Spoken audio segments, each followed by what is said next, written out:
You there, small Victorian boy. Yes, you. Are you tired? Are you restless? Can't stop buffing the banana, beating the meat, bopping the bologna? Then you may have spermatorrhea. Spermatorrhea is a serious condition which affects thousands of young unmarried men each year. It occurs when the growth of the sexual apparatus is accompanied by abundant secretion of the seminal fluid. The sexual instinct exerts a powerful influence over the mind, and an accidental friction of the erect organ in these moments of delirium makes the unfortunate youth acquainted with a new and voluptuous sensation. Ignorant of the dreadful consequences with the repeated perpetration of his act, the youth perseveres in his secret pleasures. Over time, spermatorrhea can cause weakness of mind, labored respiratory, irregular heartbeat, impotency, and death. But there is hope. Now introducing the Jugum penis. Easy to use, hard to get off. This metal contraption will ensure good health till the happy day of your matrimony. No longer do you have to rely on self-restraint. Try the Jugum penis today. No penises were harmed in the making of this film.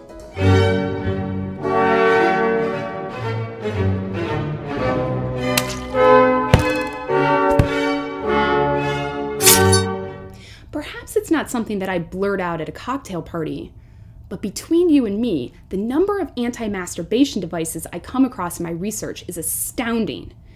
Now, it may not come as a surprise to us that the Victorians were obsessed with self-abuse, or rather, preventing acts of self-abuse.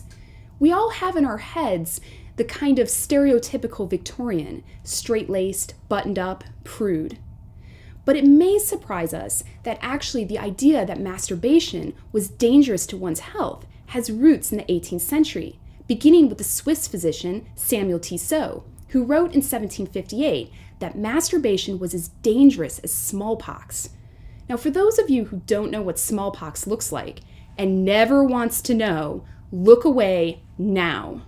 So Tissot said that masturbation was as bad as smallpox, and one who engaged regularly in this lusty activity could expect to form pustules on their face, their chest, their arms, and their legs. Kind of like the disease that he said was the lesser of two evils. In addition, a person might experience perceptible reduction of strength, of memory, and even of reason, blurred vision, all of the nervous disorders, all types of gout and rheumatism, weakening of the organs of generation, which is a very bad one, blood in the urine, disturbance of appetite, headaches, and a great number of other disorders. Now, Tissot's theories didn't really gain traction in the 18th century, although they did garner the attention of people like Napoleon Bonaparte, who wrote to Tissot in 1787, praising him for his medical theories. I'll let you draw your own conclusions about Napoleon from that bit of information. It wasn't really until the Victorian period that these theories became part of the medical doctrine. And that's when all these really scary anti-masturbation devices come up. Bucket, what do you have for me today? Ah, yes, the Jugum penis. Now, this scary-looking device was used to prevent both nocturnal incontinence and masturbation. And the way that it would work was that if a man got aroused in the middle of the night, it would clamp down on his penis, extinguishing both his desire as well as his erection in a very sudden and painful way. There were other devices as well, like anti-tampering codpieces, prevention aprons, and my personal favorite, the testicle taser, which would literally shock the penis if it extended beyond an acceptable limit. Since this device was battery operated, Albert Todd, the inventor, suggested the belt be regularly immersed in an acid solution to recharge it. Now, these devices were predicated on the idea that semen was a very powerful life force. In fact, 1 ounce of semen was just as important as 40 ounces of blood. Now, I know what you're thinking. Surely, if masturbation is that dangerous, then engaging in regular sex with one's wife would be just as dangerous as well. Well, that's right.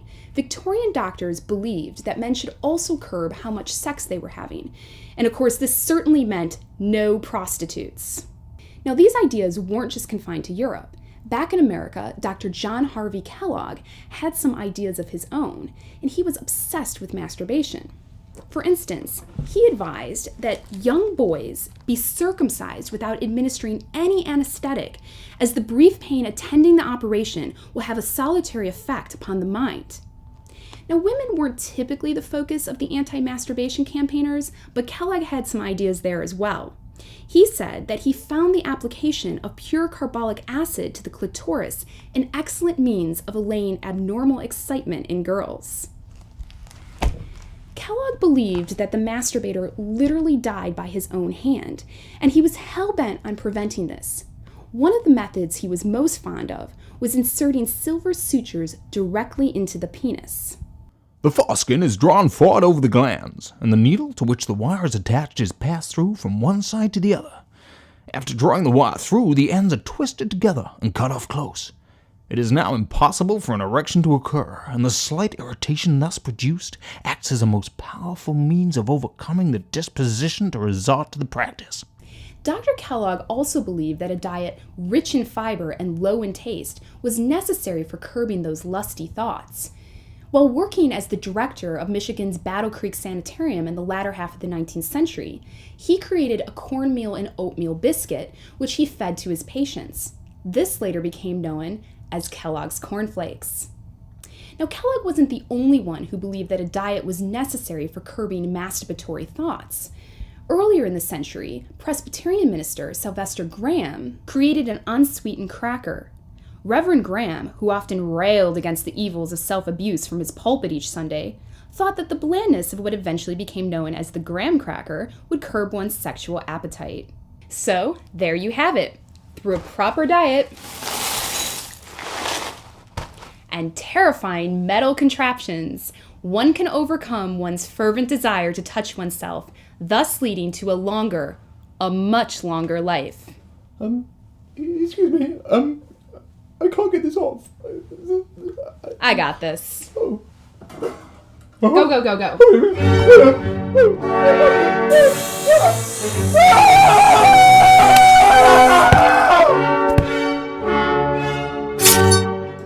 Buy a box of Fitz's cornflakes and get a free Jugum penis. No penises were harmed in the making of this film.